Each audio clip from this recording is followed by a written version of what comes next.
बहुत पहले 3 पिगलेट्स अपनी माँ के साथ एक छोटे से घर में रहते थे। समय आ गया था कि अब वो घर छोड़कर अपनी जिंदगी खुद बसाएं। उनकी माँ ने उन तीनों को अपने पास बुलाया। मेरे बच्चों, अब समय आ गया है कि तुम दुनिया देखो, अपनी नई जिंदगी की शुरुआत करो। भूलना मत, तुम चाहे जो भी करो उसे पूरे दिल से करना। जिंदगी जीने का ये सबसे सही तरीका है। थोड़ी सी उदासी और थोड़े से उत्साह के साथ अपनी माँ से मिलके तीनों पिगलेट्स निकल पड़े। कुछ देर चलने के बाद उन्हें एक जमीन मिली जहां वो अपने घर बना सकते थे।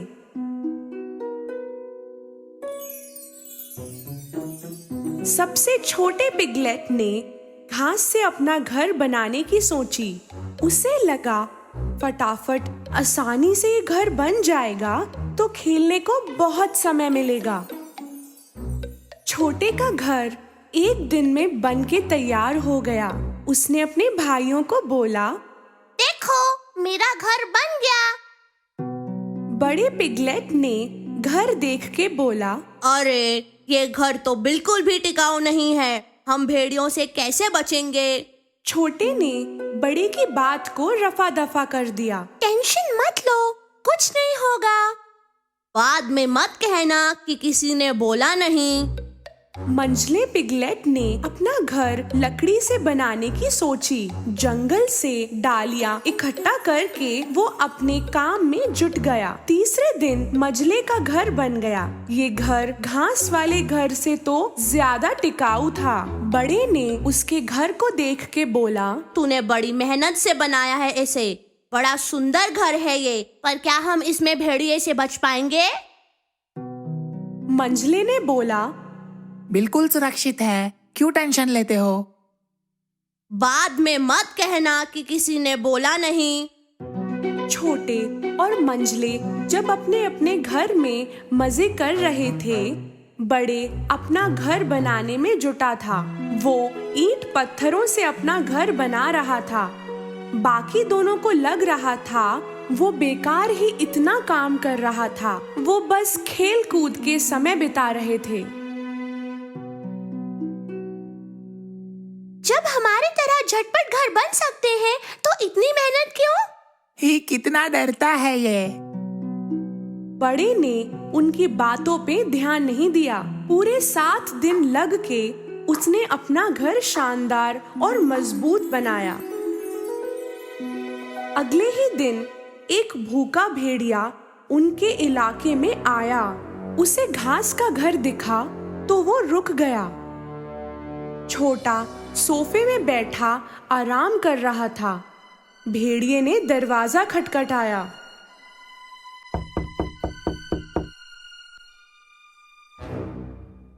दरवाजा खोलो, मुझे अंदर आना है। नहीं खोलोगे तो 2-4 फूंक से घर तोड़ दूंगा। तुम कुछ नहीं कर सकते, मेरा घर टिकाऊ है। भेड़िए ने जोर से अपने मुंह से सांस छोड़ी और घर टूट गया। पर छोटा जैसे तैसे भाग निकला और दौड़ता हुआ मंझले के लकड़ी वाले घर में पहुंचा। उसके दरवाजा खटखटाते ही मंझले ने दरवाजा खोला और छोटा अंदर छुप गया। जल्दी बंद करो दरवाजा, भेड़िया आ जाएगा। घबराओ मत, इस घर में वो नहीं आ सकता। तभी भेड़िया वहां पहुंचा और उसने आवाज लगाई, दरवाजा खोलो, मुझे अंदर आना है। नहीं खोलोगे तो 2-4 फूंक से घर तोड़ दूंगा। कुछ नहीं कर सकते तुम। भेड़िए ने जोर से अपने मुंह से सांस छोड़ी और घर फिर से टूट गया। जैसे तैसे दोनों भाई वहां से निकल के बड़े के घर पहुंचे। बड़े, भेड़िया पीछे पड़ा है, क्या करे? बड़े ने उन्हें भरोसा दिलाया। टेंशन मत लो, ऐसा कुछ नहीं होगा। थोड़ी देर में वो भूखा भेड़िया यहाँ भी आ पहुंचा। दरवाजा खोलो, मुझे अंदर आना है। नहीं खोलोगे तो 2-4 फूंक से घर तोड़ दूंगा। कोशिश भी मत करना, कुछ नहीं कर पाओगे। भेड़िए ने गुस्से में जोर से अपने मुंह से सांस छोड़ी, पर वो घर हिला भी नहीं, बिल्कुल भी नहीं। एक ईंट भी नहीं हिला पाया वो। थक हार के उसने एक दूसरी तरकीब सोची। घर के ऊपर एक चिमनी थी, वो उस पे चढ़ने लगा। उसे चढ़ता हुआ देख उसे अंदर आने से रोकने के लिए बड़े ने फायर प्लेस में आग शुरू कर दी और एक पानी का बर्तन उस पे रख दिया। भेड़िया चिमनी के ऊपर पहुंचा और नीचे जाने लगा और सीधे उबलते हुए पानी में गिर गया।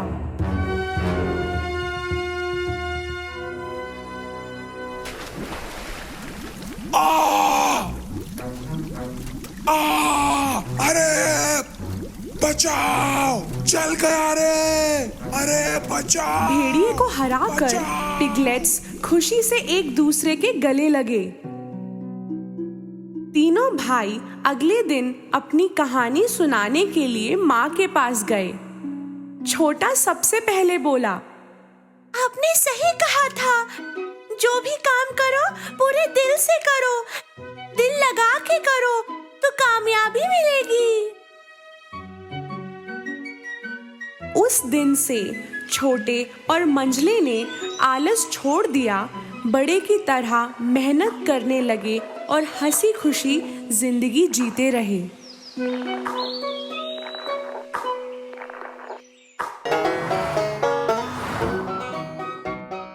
एक दिन शहर में रहने वाला एक चूहा अपने दोस्त से मिलने गया। उसके दोस्त ने थोड़े समय पहले ही शहर छोड़ दिया था और गांव में रहने गया। एक लंबी यात्रा के बाद शहर का चूहा आखिरकार दोस्त के गांव पहुंचा। ये जगह कितनी गंदी है, तुम ऐसी जगह में कैसे रहते हो?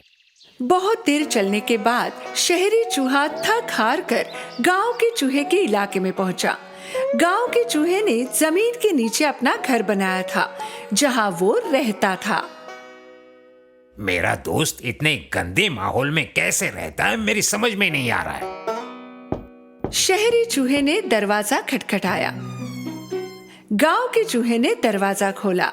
अपने दोस्त को अचानक आया देख गांव का चूहा हैरान रह गया और साथ ही खुश भी हुआ। प्यारे दोस्त, तुम्हारा स्वागत है। ऐसा क्या है जो तुम यहाँ तक चले आए? मैं शहरी जीवन से ऊब गया था और कब से ये इच्छा थी कि तुमसे मिलूं और तुम्हारा जीवन देखूं, और मुझे लग रहा था कि तुम सुखी नहीं हो। किसने कहा? तुम अंदर आ जाओ, मैं तुम्हारे लिए कुछ ले आता हूँ। दोनों घर के अंदर आए। शहर का चूहा उसका घर अंदर से देखकर हैरान रह गया, क्योंकि गांव का चूहा अंधेरे छोटे से घुटन भरे बिल में रहता था। ओह, तुम्हारा घर कितना छोटा है, तुम यहाँ कैसे रहते हो? देसी चूहे ने दोस्त के लिए कुछ बनाया था। मेज पर पनीर, सलाद, गाजर और मक्के का टुकड़ा था। आओ दोस्त, भोजन का आनंद लो। शहरी चूहे ने जो भी मेज पर रखा था उसे देखा और कहा, तुम इसे दावत कहते हो? अरे जहाँ हम रहते हैं वहाँ तो ऐसे खाने की तरफ देखते तक नहीं। हमारे पास केक्स, पेस्ट्रीज, पनीर और मांस की विविधता है। शहर में तो तुम्हें जो चाहिए वो मिल सकता है, पता है? अपना भोजन पूरा करने के बाद वे दोनों आसपास का इलाका घूमने गए। शहरी चूहे को देसी चूहा जहाँ रहता था वो जगह बिल्कुल पसंद नहीं आई। इस तरह की जगह मुझे बिल्कुल पसंद नहीं है। ये बहुत गंदी और घुटन भरी है। तुम्हें एक बार हमारा इलाका देखना चाहिए। मुझे यकीन है उसे देखने के बाद तुम कभी वापस यहाँ नहीं आओगे।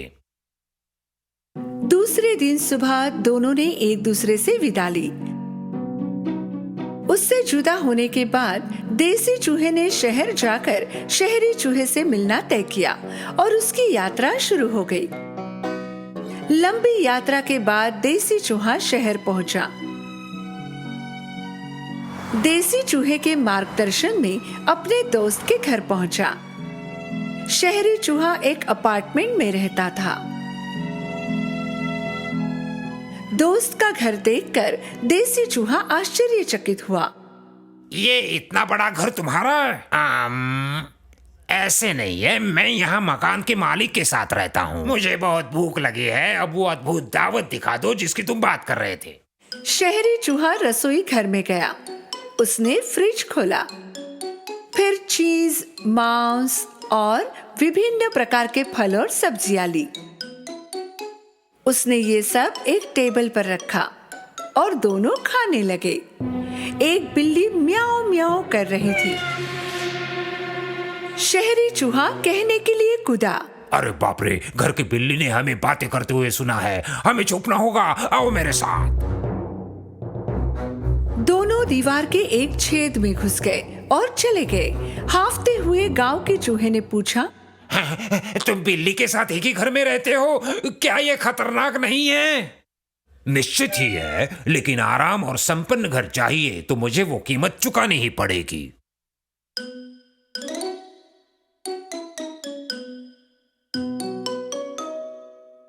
थोड़ी देर बाद बिल्ली रसोई घर से चली गई।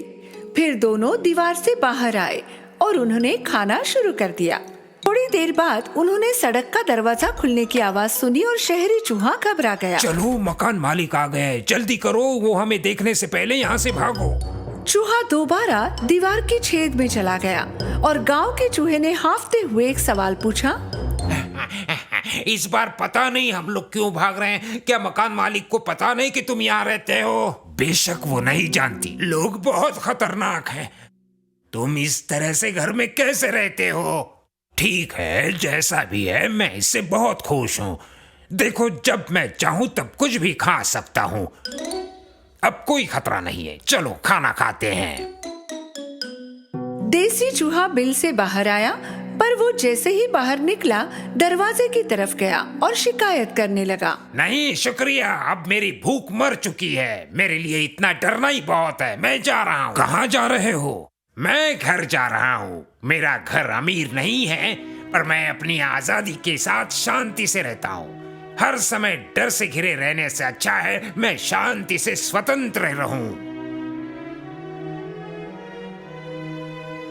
और इसलिए देसी चूहा अपनी गरीब जीवन शैली में लौट आया और सुख से जीने लगा, और वो भी कभी दोबारा शहर नहीं गया। कई साल पहले एक जंगल में, जहाँ केवल जानवर रहते थे और कोई भी इंसान वहाँ नहीं गया था। हालांकि वे सभी एक दूसरे से अलग थे। सभी जानवर शांति से रहते थे। उन सभी की अलग अलग विशेषताएं थी। उदाहरण के लिए, बंदर बहुत शरारती था, चिपमंक शांत था, शेर बहादुर था, बारहसिंगा तेज था, कछुआ धीमा था, लोमड़ी गालदार था और मधुमक्खी मेहनती थी। केवल एक ऐसा ही था जिसके साथ कोई भी जानवर खुश नहीं था, कौवा। कौवे को अपना खाना किसी के साथ बांटना पसंद नहीं था। कभी कभी तो वो दूसरे जानवरों का खाना चुरा लेता और उड़ जाता। सभी जानवर इस स्वार्थी कौवे के बारे में बात कर रहे थे। उसे एक सबक सिखाने की जरूरत थी। सबसे मजेदार और सबसे बुद्धिमान होने के नाते लोमड़ी ने पहले टिप्पणी की। ये सब आप मुझ पर छोड़ दो। मैं ऐसी चाल चलूंगा कि वो स्वार्थी कौवा कभी इसके बाद घमंड नहीं दिखा पाएगा। एक दिन कौवा भोजन की तलाश में शहर पहुंचा और वहां से एक बड़ा सा चीज का टुकड़ा अपनी चोंच में लेकर जंगल पहुंचा और एक पेड़ की डाली पर आराम करने लगा। दूर से उसे उसे देखकर लोमड़ी ने चीज को उसके मुंह से बाहर निकालने की तरकीब सोची। लोमड़ी जहां कौवा बैठा था उसके बगल में आया। उसी समय कौवा चीज उठा रहा था जो उसने पेड़ की शाखा में रखा था। है मेरे दोस्त, क्या खा रहे हो? मैंने आज से पहले ऐसा कुछ नहीं देखा। कहाँ? इसे चीज कहते हैं, मनुष्य ये खाते हैं। मैं इसके स्वाद के बारे में उत्सुक हूँ, क्या तुम थोड़ा सा मुझे दोगे? क्या? बिल्कुल नहीं। तुम जानते भी हो मुझे इसके लिए कितनी दूर उड़कर जाना होता है। तो क्या हुआ, एक दिन मैं भी तुम्हें अपना खाना दूंगा, हिसाब बराबर हो जाएगा। पर मैं तुम्हारे गंदे भोजन की परवाह क्यों करूं? ये चीज बहुत खास है, ये आसानी से कहीं नहीं मिलता। जो भी उसने कहा, लोमड़ी कौवे को उसका खाना लोमड़ी के साथ बांटने के लिए मना नहीं पाया। लोमड़ी स्मार्ट था पर कौवा उतना ही स्मार्ट। इस बार लोमड़ी ने एक और योजना बनाई। ठीक है, तुम अपना चीज खाओ, मुझे नहीं चाहिए। कम से कम मुझे तुम्हारे नजदीक आकर इस विशेष चीज को देखने तो दो जो तुम मेरे साथ बांटना नहीं चाहते। जब लोमड़ी ने पेड़ पर चढ़ना शुरू किया, तब कौवे ने डरकर चीज उठाया और दूसरे पेड़ पर जा बैठा। इस बार लोमड़ी दूसरे पेड़ के नीचे गया जहां कौवा था, पर कौवा अपना खाना बांटना ही नहीं चाहता था। लोमड़ी ने थोड़ी देर सोचा और एक योजना बनाई। इस कौवे की खामियां क्या है? वह स्वार्थी और घमंडी है। शायद मुझे भोजन पाने के लिए इसी बात का फायदा उठाना चाहिए। मेरे दोस्त, क्या तुम जानते हो मैं यहाँ क्यों आया हूँ? मुंह से चीज ना गिरे इसलिए अपनी चोंच बिना खोले उसने पूछा। क्यों? मैंने सुना है कि पूरे जंगल में तुम्हारी आवाज बहुत खूबसूरत है और जब तुम गाते हो तो जंगल के सारे जानवर वो सुनकर मंत्रमुग्ध हो जाते हैं। जब कौवे ने ये सुना तो उसने अपने पंख फहराए और गर्व से खुद को देखा। मेरे लिए एक गाना गा दो ताकि मैं तुम्हारी शानदार आवाज सुन सकूं और अपने दोस्तों को तुम्हारे बारे में बता सकूं। लोमड़ी ने आखिरकार कौवे की कमजोरी भांप ली थी। आखिर खुद पर प्रेम करने वाले स्वार्थी कौवे ने अपना मुंह खोला। उसके मुंह से चीज गिर गया और उसे पकड़ने के लिए लोमड़ी वहीं पर मौजूद था। कौवा चकित और मानो एक जगह जम गया। ओह, अब इसे देखो, तुम्हारा बहुमूल्य चीज मेरे मुंह में गिर गया और सच में ये बहुत स्वादिष्ट है। उसके अहंकार और आत्मकेंद्री स्वभाव के कारण कौवे का खाना लोमड़ी को मिल गया। तो दोस्त, तुमने क्या सीखा? कभी भी खुद को ज्यादा बड़ा नहीं समझना चाहिए। हम जो भी सुनते हैं सब पर विश्वास नहीं करना चाहिए। ये कभी नहीं कहना चाहिए कि मैं सबसे अच्छा हूँ, और ये मत भूलना कि दुनिया में और भी चतुर दिमाग हैं। लोमड़ी ने ये सब कहा और वहां से निकलकर गहरे जंगल में कहीं खो गया। उस दिन के बाद कौवे ने घमंडी और स्वार्थी स्वभाव छोड़ दिया। उसने सभी जानवरों के साथ अच्छे संबंध बनाए और अपना खाना सभी के साथ बांटा।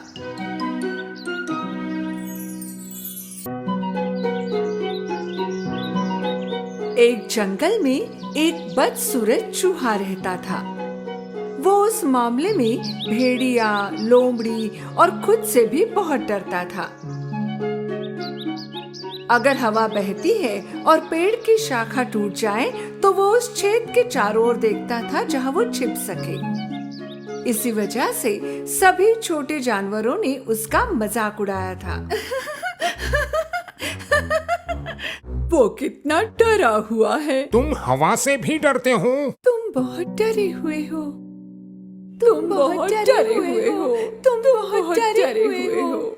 एक दिन चूहा अच्छे से तैयारी करके जंगल के राजा शेर से मिलने गया।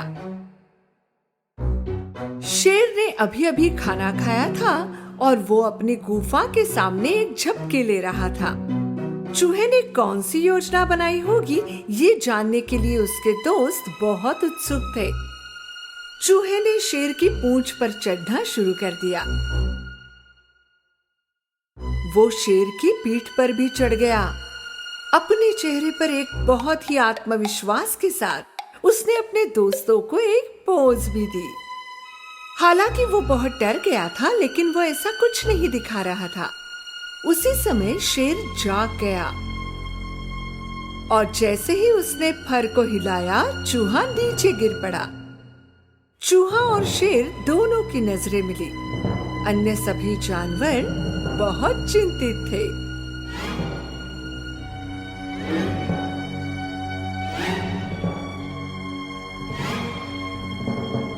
अरे बाप रे, अब शेर चूहे को निकल जाएगा। वाह, क्या हिम्मत है, क्या साहस है। तुम मेरी पीठ पर क्या कर रहे हो?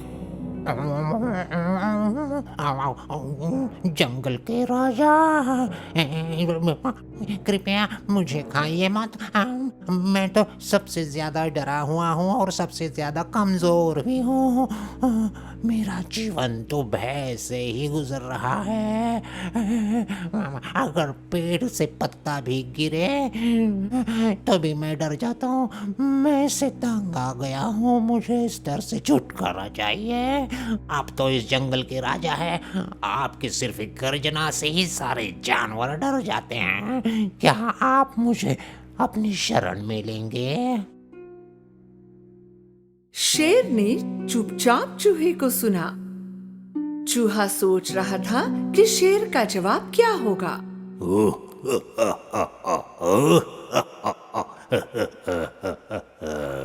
पर मैं तुम्हारी मदद क्यों करूं? मुझे सिर्फ एक कारण बताओ कि मैं तुझे क्यों ना खाऊं। आपकी मदद वापस आ जाएगी, मैं वादा करता हूँ। शायद एक दिन मैं आपकी मदद करूंगा। जैसे ही चूहे ने अपनी बात पूरी की, शेर इस तरह दहाड़ा। आओ, एक छोटे से चूहे हो तुम मेरी क्या मदद करोगे? आओ। लेकिन उसके सामने छोटे से चूहे को कपकपाता देख शेर ने उसे ना खाने का फैसला किया। भगवान का शुक्र है, मेरा पेट भरा हुआ है। अब मेरे सामने से चले जाओ। चूहा वहां से भाग निकला। दूर से जो कुछ भी हो रहा था उसे देखकर चूहे के दोस्त वास्तव में आश्चर्यचकित थे। कुछ समय बीत चुका था। शेर को भूख लगी और उसने जंगल में चारों ओर घूमना शुरू कर दिया, लेकिन वो शिकारी के जाल को नहीं देख सका और पकड़ा गया। वो एक बड़े से जाल में हवा में लटक रहा था। उसने जाल से मुक्त होने की कोशिश भी की, लेकिन वो ऐसा नहीं कर सका। वो जंगल का राजा था, इसलिए अगर वो मदद के लिए चिल्लाता तो वो अपमानित होता, और अगर शिकारी सुनेंगे तो तेजी से लेने आ जाएंगे। ये सब सोचकर उसने इंतजार करना शुरू किया। इस बीच जंगल के अन्य जानवरों ने शेर को देखा, लेकिन किसी ने भी उसके करीब जाने की हिम्मत नहीं की। वहां से गुजरते हुए चूहे ने देखा और उसकी मदद करने का फैसला किया। वो सीधे उसके पास चला गया। उसने शेर की लंबी पूंछ पर चढ़ना शुरू कर दिया और जब वो जाल पर पहुंचा तो उसे चबाने लगा। उसी समय बनी भी वहां आ पहुंचा। हे दोस्त, जल्दी करो, शिकारी आ रहे हैं। अन्य जानवर जो चारों ओर इकट्ठा हुए थे अचानक शिकारी का शब्द सुनकर वहां से भागने लगे, पर चूहा दृढ़ता से चबाता रहा। अंत में जाल अलग हो गया और शेर गिर गया और वहां से दूर चला गया। चलो मेरी पीठ पर बैठ जाओ, हम यहाँ से निकल चलते हैं। चूहा शेर की पीठ पर कूद गया और वे वहां से चले गए। फूली सांस के साथ दोनों गुफा में पहुंचे। शेर ने नीचे घुटने टेके और चूहा कूद गया। जब तुमने मुझे बताया था कि एक दिन तुम मेरी मदद करोगे, तो मैंने तुम पर भरोसा नहीं किया। मुझे लगा तुम एक छोटे से चूहे हो जिसका कोई उपयोग नहीं है, लेकिन आज तुमने मेरी जान बचाई। धन्यवाद। इसकी कोई जरूरत नहीं है महाराज। अब तुम्हें मुझसे डरने की कोई जरूरत नहीं है। असल में तुम्हें किसी से डरने की जरूरत नहीं, क्योंकि तुम एक साहसी चूहे हो। अगर मैं जंगल का राजा हूँ तो अब से तुम मेरे साहसी राजकुमार हो। हाँ। शेर और चूहे ने हंसना शुरू किया।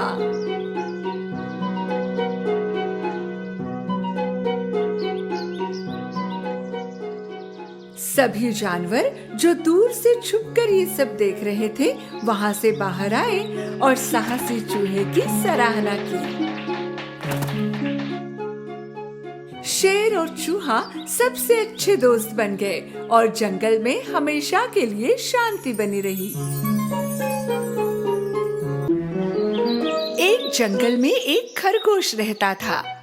पूरा दिन वो कूदता रहता और खुद की प्रशंसा करता।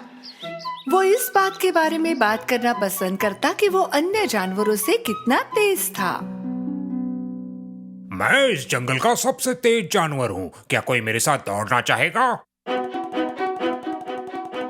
वो निश्चित रूप से अपने बहुत बड़े पैरों से तेज दौड़ता था। अन्य जानवर उसके दिखावे से नफरत करते। वो कहता कि उन्होंने कभी दौड़ जीती ही नहीं। हाँ, मैं फिर से जीतूंगा क्योंकि मैं तेज हूँ। हाँ। खरगोश जहाँ जाता यही कहता, मैं इतना तेज हूँ कि कोई मुझे हरा नहीं सकता। उसके शब्द जंगल के अन्य जानवरों को परेशान कर देते। ठीक है, वो तेज हो सकता है, लेकिन बार बार इसकी शेखी बगाड़ना ये अच्छी बात नहीं है। किसी न किसी को उसे सबक सिखाना ही चाहिए। जंगल में सभी जानवरों के बीच जिस बात की चर्चा हुई वो कछुए तक जा पहुंची। कछुआ बहुत धीमी गति से चलता है, इसलिए उसे वहां पहुंचने में पूरा दिन लग जाता है, जहां खरगोश 1 मिनट में पहुंच जाएगा। कछुए की इच्छा थी कि उसका किसी दिन खरगोश से सामना हो। वो दूसरे जानवरों के पास गया और उनसे कहा कि वो खरगोश के साथ दौड़ लगाना चाहता है। क्या तुम उसके साथ दौड़ोगे? सबसे तेज जानवर भी खरगोश से नहीं जीत पाया, तुम कैसे जीतोगे? वो सब आप मुझ पर छोड़ दो। कछुआ खरगोश के पास गया। शुभ दिन श्रीमान खरगोश, मैं तुम्हें ही ढूंढ रहा था। उत्सुकता से खरगोश ने पूछा, तुम मुझे क्यों ढूंढ रहे थे? मैंने सुना है कि तुम इस जंगल में सबसे तेज दौड़ने वाले हो। वास्तव में तुम ऐसा सोचते हो, लेकिन ये सुनिश्चित करने के लिए मैं तुम्हारे साथ दौड़ना चाहता हूँ। चलो देखते हैं कौन तेज है। जैसे ही कछुए का बोलना पूरा हुआ, खरगोश इतनी जोर से हंसा कि पूरे जंगल ने सुना।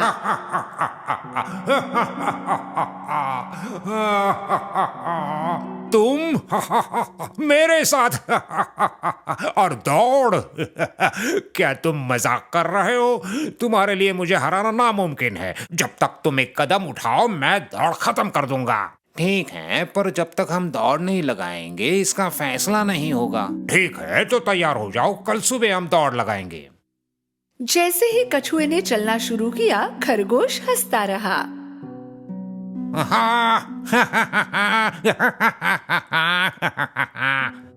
अगली सुबह जानवर दौड़ के मैदान में पहुँचे। उन्होंने देखा कि कछुआ शुरुआती रेखा पर इंतजार कर रहा है, भागने के लिए तैयार। खुद पर उसे पूरा भरोसा था और वो मुस्कुरा रहा था। कृपया मुझे बताओ तो तुम खरगोश को कैसे हराओगे?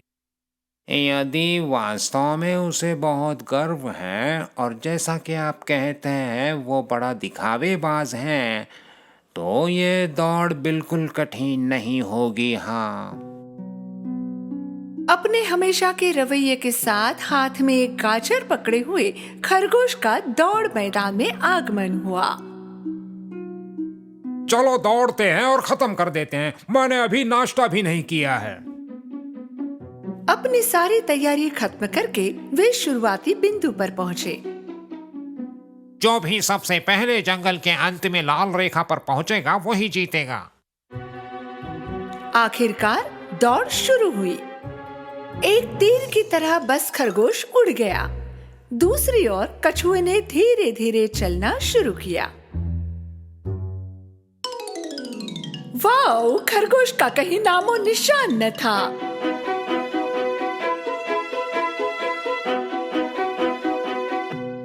जो जानवर दौड़ देख रहे थे उन्हें लगा कि कछुआ हारने वाला है। तेज दौड़ने के बाद खरगोश रुक गया। उसने पीछे एक नजर डाली, उसे कोई दिखाई नहीं दिया। ऐसा लगता है कछुए को दौड़ खत्म करने में रात हो जाएगी। बेहतर है मैं यहाँ बैठ जाऊं और गाजर खत्म करूं। खरगोश ने अपना गाजर खा लिया। सड़क पर देखा, दूर से उसने कछुए को आते देखा। एक मुस्कुराहट के साथ वो खड़ा हुआ और दौड़ने लगा। खरगोश लगभग अंतिम बिंदु तक पहुंच गया था।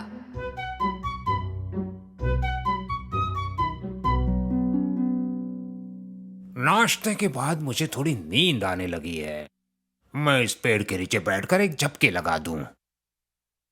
एक आत्मविश्वास के साथ कि वो ये दौड़ जीतने ही वाला है, खरगोश सो गया। कछुए ने बहुत धीरे धीरे चलना जारी रखा, लेकिन पूरे आत्मविश्वास के साथ।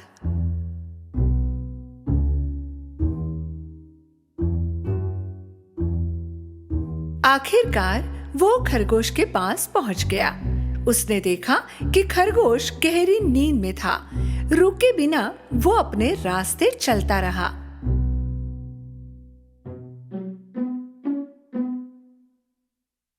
थोड़ी देर बाद खरगोश उठ गया। जब उसने दूर तक कछुए को नहीं देखा, कछुआ कहीं दिख ही नहीं रहा है। शायद उसने दौड़ छोड़ दी होगी। अब मैं अपनी दौड़ खत्म कर देता हूँ। खरगोश धीरे धीरे अंतिम बिंदु तक पहुंच ही रहा था तो क्या देखता है, कछुए ने उसे पीछे छोड़ दिया था। बस अब वो दौड़ खत्म करने वाला था। अपनी पूरी शक्ति के साथ उसने कछुए को हराना चाहा, पर कछुआ दौड़ जीत चुका था। फिनिशिंग लाइन पर इंतजार कर रहे कुछ जानवर बेहद खुश थे। सभी जानवर कछुए को हवा में बड़े उत्साह से उछाल रहे थे, जबकि खरगोश बड़ी उदासी के साथ कोने में खड़ा था। कछुआ दौड़ का विजेता खरगोश के पास पहुंचा। श्रीमान खरगोश, महत्वपूर्ण ये है कि तुम जो भी करो पूरी लगन से करो। डींगे मारना और खुद से प्यार करना कमजोरी है। मैंने तुम्हें इसलिए नहीं हराया कि मैं तुमसे तेज हूँ, बल्कि इसलिए हराया क्योंकि मैं बुद्धिमान हूँ और मैंने जो किया गंभीरता से किया। तुम सही कह रहे हो। आज के बाद मैं सबसे तेज होने की डींगे मारना बंद करूंगा। अब मुझे वापस चलना चाहिए। मेरा घर यहाँ से बहुत दूर है। कछुआ मुस्कुराया और अपने रास्ते चलने लगा। खरगोश ने एक अच्छा सबक सीखा और उसकी गलती देखी। उस दिन के बाद उसने कभी अपने बारे में डींगे नहीं मारी और ना ही उसने कभी दौड़ में हिस्सा लिया।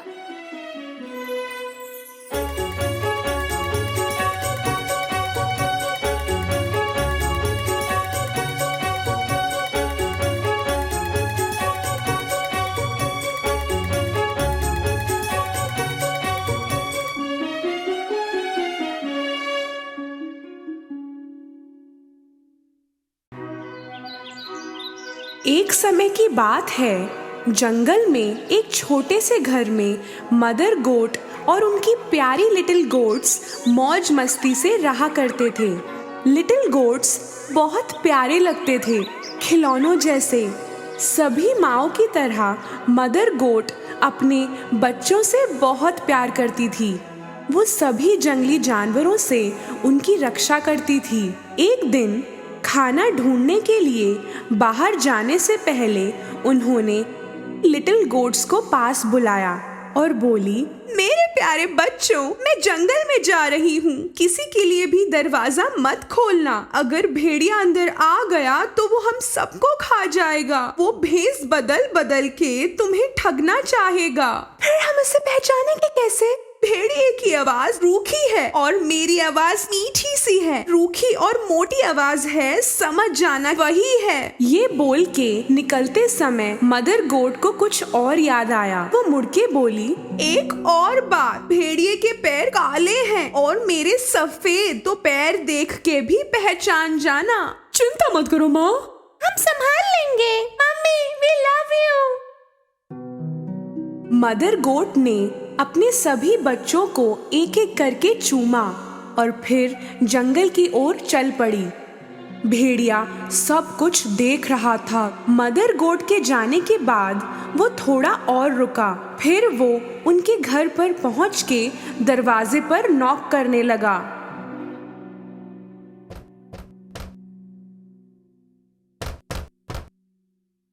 कौन है वहाँ? मेरे प्यारे बच्चों, चलो दरवाजा खोलो। देखो, मम्मी तुम्हारे लिए खाना लेके आई है। पर लिटिल गोट्स ने भेड़िए की रूखी आवाज पहचान ली। दरवाजे के उस पार से वो चिल्लाए, तुम हमारी मम्मी नहीं हो। उनकी आवाज बहुत प्यारी और मीठी है। तुम हमें बुद्धू नहीं बना सकते भेड़िए। भेड़िए को बड़ा गुस्सा आया क्योंकि वो लिटिल गोट्स को ठग नहीं पाया, तो उसने एक चौक का पीस खा लिया। अब उसकी आवाज थोड़ी मीठी हो गई थी। वो वापस उनके घर गया और दरवाजे पे नॉक किया। अब की बार भेड़िए ने अपनी मीठी आवाज में बात की, मेरे प्यारे बच्चों, दरवाजा खोलो। मैं तुम्हारी मम्मी हूँ। मैं सबके लिए खाना लेके आई हूँ। इस बार इस मीठी आवाज को सुन के लिटिल गोट्स को लगा कि ये उनकी मम्मी की ही है।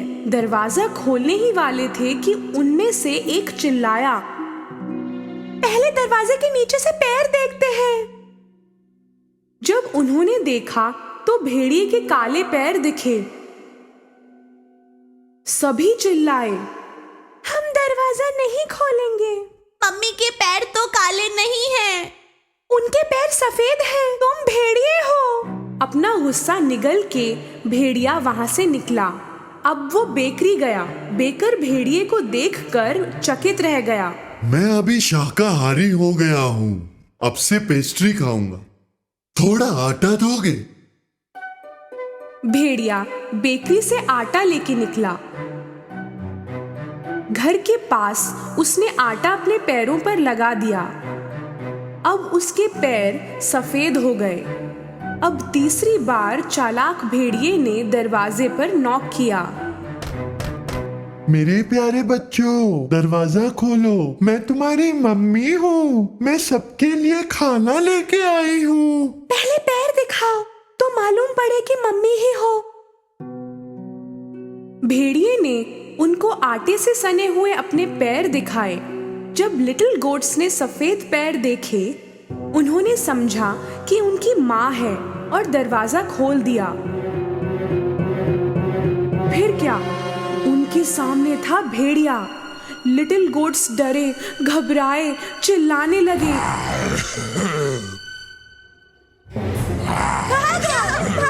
कहाँ भागोगे? मैं पकड़ ही लूंगा। एक बच्चा टेबल के नीचे छुपा, दूसरा बिस्तर में, तीसरा चिमनी के अंदर गया, चौथा किचन में जा छुपा, पांचवा अलमारी में जा बैठा, छठा पर्दे के पीछे और सातवां घड़ी के अंदर।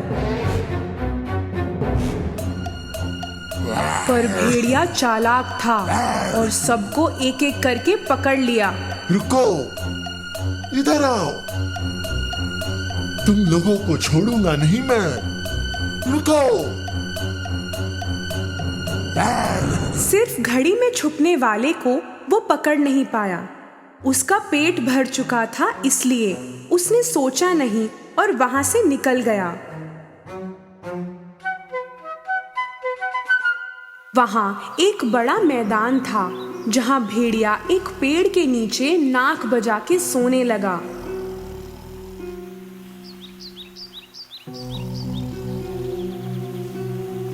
थोड़ी देर में मदर गोट घर पहुंची। दरवाजा खुला देख के समझ गई कि कुछ हुआ है और वो चिल्लाने लगी,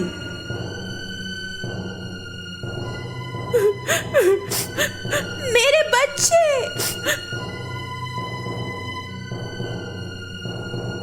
घर में आते ही वो घबरा गई। सारा फर्नीचर गिरा हुआ था, पर्दे फटे हुए थे, बिस्तर बिगड़ा हुआ था, तकिया और चादर यहाँ वहाँ पड़े थे। मदर गोट अपने बच्चों को कहीं नहीं ढूंढ पाई। एक एक करके नाम भी पुकारा पर नहीं मिला कोई। फिर 7वें बच्चे का नाम पुकारा तो एक आवाज आई, मैं घड़ी के अंदर हूँ मम्मी। मदर गोट तुरंत उस घड़ी तक पहुंची और वहां से अपने बच्चे को निकाल के गले लगाया। लिटिल गोट ने अपनी माँ को सारी कहानी बताई। भेड़िया आया था भेष बदल के, हमें लगा आप हो, वो मेरे सभी भाइयों को खा गया।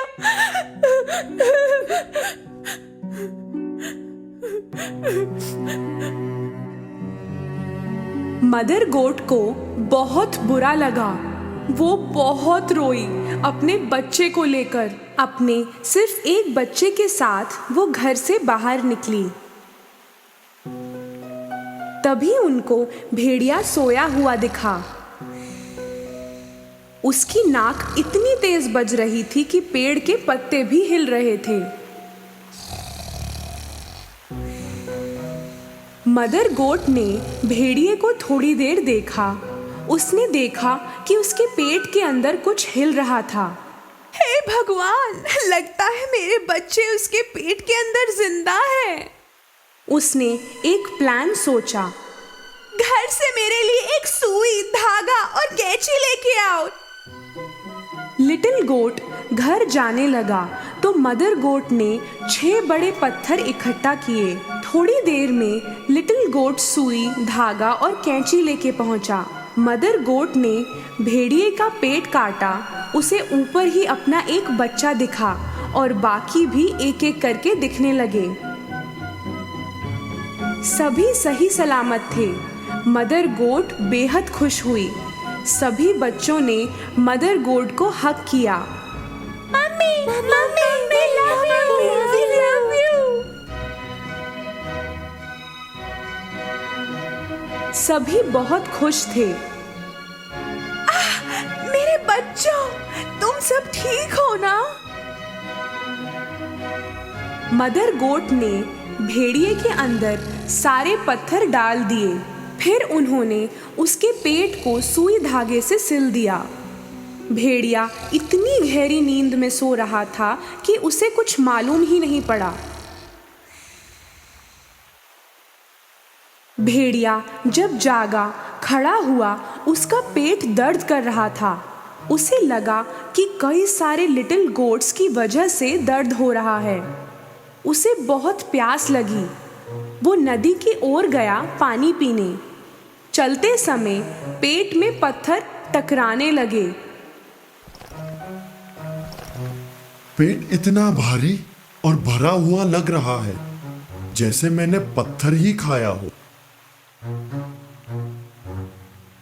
वो पानी पीने के लिए झुका। पत्थरों के वजन की वजह से वो नदी में गिर गया।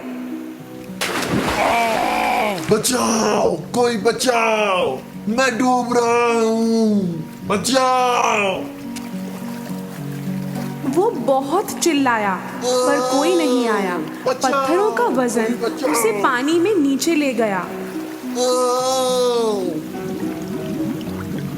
मदर गोट और लिटिल गोट्स ने जब ये देखा, वो नदी की तरफ गए। भेड़िया डूब गया, भेड़िया डूब गया, डूब गया।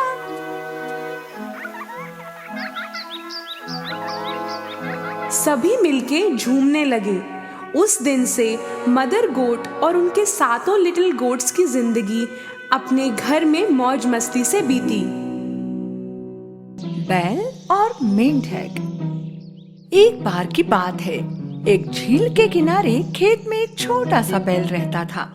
ये बैल बहुत दुखी था क्योंकि वो खेत में जितने भी बैल थे उनमें सबसे छोटा था। उसने हमेशा इस बारे में शिकायत की थी और हाँ, आज फिर से वो अपने दोस्त कुत्ते से शिकायत कर रहा था। मैं खेत में सबसे छोटा बैल हूँ। मुझे पता है मैं दुनिया में सबसे छोटा हूँ और इसे बदलने के लिए मैं कुछ नहीं कर सकता। फिर से शुरू मत होना दोस्त। वास्तव में तुम एक बड़े ही चतुर और बहुत ही प्यारे बैल हो। हाँ, हम सारे एक ही आकार के होना तो संभव नहीं, बराबर? हाँ, हम सब एक आकार के नहीं हो सकते, पर मैं सबसे बड़ा क्यों नहीं हूँ?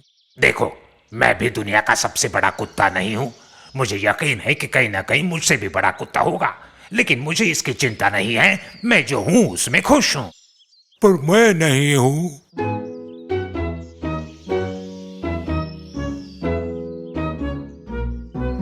खेत के ठीक बगल वाली झील में जहाँ हमारे दुखी बैल रहते थे, वहाँ एक आत्म केंद्रित मेंढक रहता था।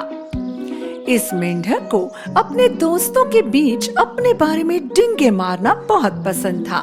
वो अन्य सभी मेंढकों से बड़ा था और उसे इस पर गर्व था। राव, मैं इस झील में सबसे बड़ा मेंढक हूँ और जो बड़ा होता है वो राजा होता है। आज से हर कोई मुझे राजा बुलाएगा। राजा। ऐसा कोई नियम नहीं है जो कहे कि सबसे बड़ा है वो राजा। और वास्तव में हमें राजा की कोई आवश्यकता नहीं। क्यों नहीं? हर जगह का एक राजा होता है। उदाहरण के लिए शेर जंगल का राजा होता है। हाँ, लेकिन शेर जंगल में सबसे बड़ा जानवर नहीं है। उदाहरण के लिए हाथी को ले लो। हमारे आत्म केंद्रित मेंढक को इस बारे में सोचना था और फिर हमेशा की तरह डिंगे मारने वाला जवाब देना था। ये जंगल नहीं है और तुम हाथी नहीं हो। मैं राजा हूँ और यही सही है। दूसरे मेंढकों ने आपस में बात की थी कि उन्हें इस मेंढक को सबक सिखाना है, पर उन्हें पता नहीं था कि करना क्या है। एक दिन जब मेंढक झील में तैर रहे थे तो उन्होंने देखा कि एक बैल झील की दूसरी तरफ से दूर से आ रहा था। अपने जीवन में उन्होंने किसी जानवर को इतना बड़ा नहीं देखा था। वाह, क्या बड़ा जानवर है। उसी समय उन्हें एक तरकीब सूझी। क्या हमारा आत्म केंद्रित मेंढक नहीं कहता कि सबसे बड़ा प्राणी राजा होना चाहिए, तो इसे राजा होना चाहिए। मेंढक तुरंत बैल के पास गए और उसे उनकी स्थिति के बारे में बताया और उनसे मदद मांगी। हाँ, लेकिन मैं एक छोटा सा बैल हूँ। मैं आपके लिए क्या कर सकता हूँ? छोटा सा? कौन, तुम? आपको कुछ करने की जरूरत नहीं। हम अपने एक दोस्त को लेकर आएंगे जो खुद से बहुत प्यार करता है और बाकी आप हम पर छोड़ दो। ठीक है, लेकिन मुझे खेत में वापस जाना होगा वरना किसान चिंता करेगा। अगले दिन सारे मेंढक उस मेंढक के पास गए जो खुद से बहुत प्यार करता था। उन्होंने जिक्र किया कि झील की दूसरी तरफ एक विशालकाय प्राणी था। वो तुमसे मिलना चाहता है। ठीक है, चलो जाकर देखते हैं कि कौन कितना विशालकाय है। मेंढक झील की दूसरी तरफ चले गए। बैल झील के किनारे उनकी प्रतीक्षा कर रहा था। मेंढक जो खुद से बहुत प्यार करता था, उसने अपनी छोटी जीभ को निगल लिया, पर अपने दोस्तों के सामने ये नहीं जताया। अच्छा, तो आप हो वो विशालकाय जो इस झील का राजा बनना चाहते हैं। बैल कुछ कहना चाहता था, पर जल्दी जल्दी में मादा मेंढक ने जवाब दिया। तुम्ही ने तो कहा था कि जो बड़ा होगा वो राजा कहलाएगा। अब अगर बैल बड़ा है तो राजा बनना उसका अधिकार है। अच्छा, मैं भी इसके जितना बड़ा बन सकता हूँ। बराबर है। और कैसे? जब मेंढक आपस में बात कर रहे थे तो आत्म केंद्रित मेंढक ने खुद को बहुत बड़ा और योग्य समझने का ख्याल दिमाग में लाया, क्योंकि ये पहली बार था जब कोई देखना चाहता था कि वो कितना बड़ा है। अब आप देखेंगे मैं कैसे बड़ा बनता हूँ।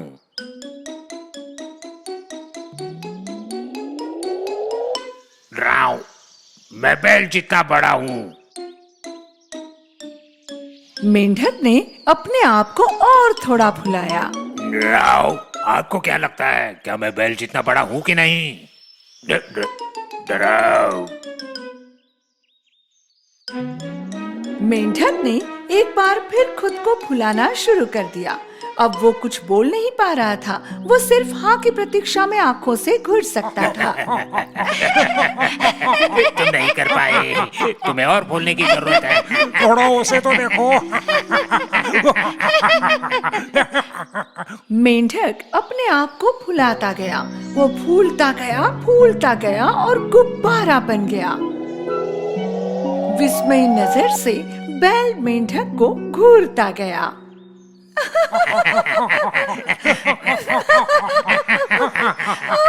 बहुत फूला हुआ मेंढक इतना बड़ा हो गया था कि अब वो मेंढक जैसा नहीं दिखता था। उसने खुद को इतना फुलाया था कि अब वो हल्का हो गया और ऊपर जाने लगा। आखिरकार वो बैल के ऊंचाई तक पहुंच गया, पर उसे बैल से भी बड़ा होना जरूरी था। कुछ और प्रयास करके वो और थोड़ा फूला और ऊपर चला गया और बैल और मेंढक वहीं खड़े होकर घूर रहे थे। ये एक बहुत बड़ा सबक था। वे सभी वास्तव में इस बात से दुखी थे कि उस मेंढक का क्या नतीजा हुआ जो खुद को सबसे बड़ा मानता था, और इसलिए सब देखकर उसके बाद छोटे बैल ने कभी शिकायत नहीं की। उसने खुद को वो जैसा था वैसा स्वीकार कर लिया और अब वो खुद से खुश था।